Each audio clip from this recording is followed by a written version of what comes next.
जब भी ठाकुर जी के सामने हम लोग जाया करें दर्शन के लिए, तो कोशिश ये करो कि काश कभी प्रभु से नजर मिल जाए। अच्छा, गौर करो उन बातों पर। हम लोग जब भी मंदिर जाते हैं, श्री ठाकुर जी के दर्शन के लिए जाते हैं, वहां पर प्यारे सिस्टम को देखते हैं,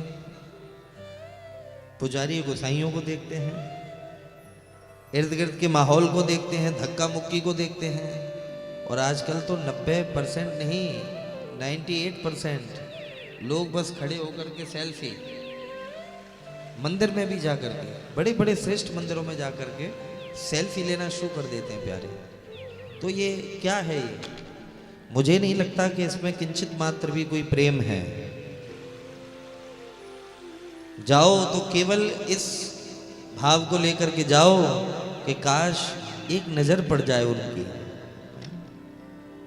काश नजर से नजर मिल जाए। और नजर से नजर मिली है, इस बात के भी प्रमाण है प्यारे, नजर से नजर मिली है। क्योंकि जब जब मिली है तब तब ठाकुर जी मंदिर छोड़ करके चले गए हैं। कहो हाँ, प्रमाण है ना इसके।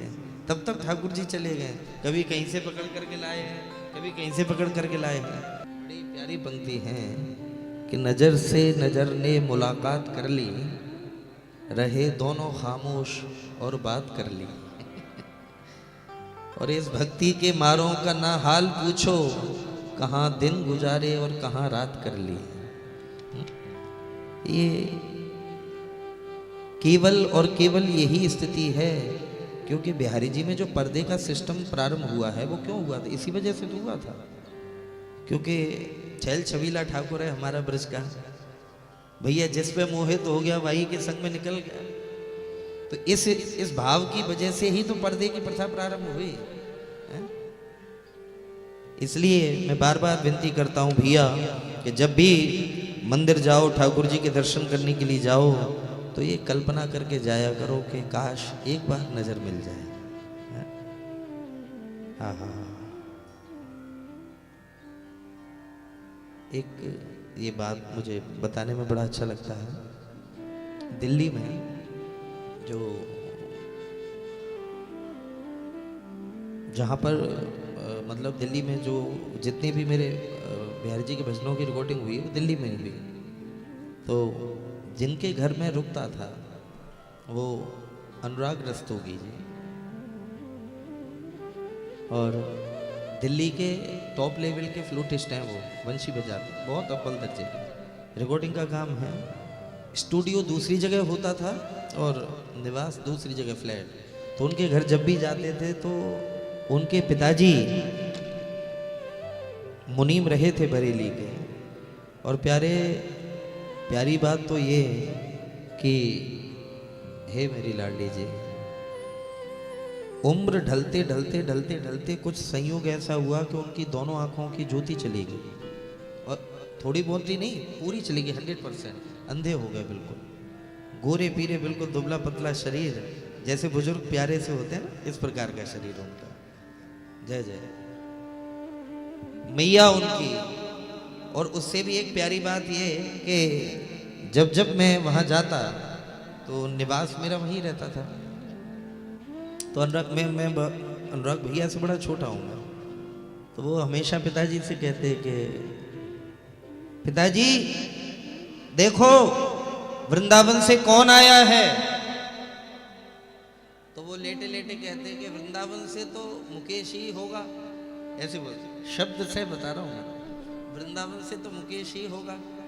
मैंने कहा राधे राधे।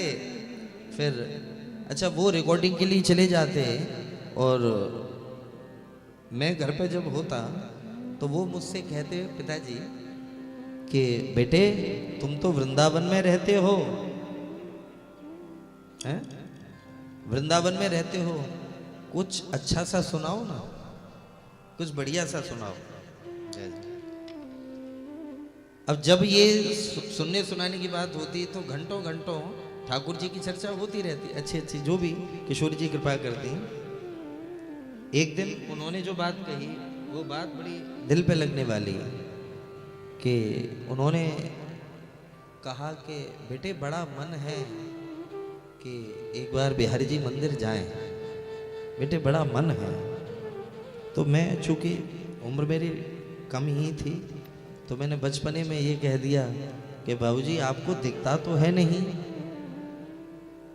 आप मंदिर जा कर के क्या करोगे, आपको दिखता तो है नहीं। ये लगभग 12-14 वर्ष पुरानी बात है, 14 वर्ष आराम से। तो जैसे ही मैंने कहा कि आपको दिखता तो है नहीं, आप क्या करोगे मंदिर जा कर के, तो मुझे कल जैसा स्मरण है, उनके आंखें भरे हुए और वो कहते हैं कि कौन कमबख्त उसे देखने जाना चाह रहा है, कौन कमबख्त उसे देखने जाना चाह रहा है। बोले मैं तो इसलिए जाना चाह रहा हूं कि काश वो मुझे देख ले।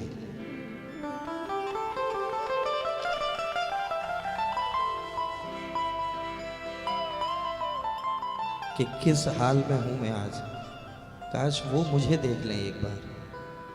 और उन्होंने जो बात कही यारे कलेजे में घर कर गई कि जरूरी ये नहीं कि हम ठाकुर जी को कितना देख रहे हैं, जरूरी ये है कि ठाकुर जी हमें कैसे देख रहे हैं और देख भी रहे हैं कि नहीं देख रहे।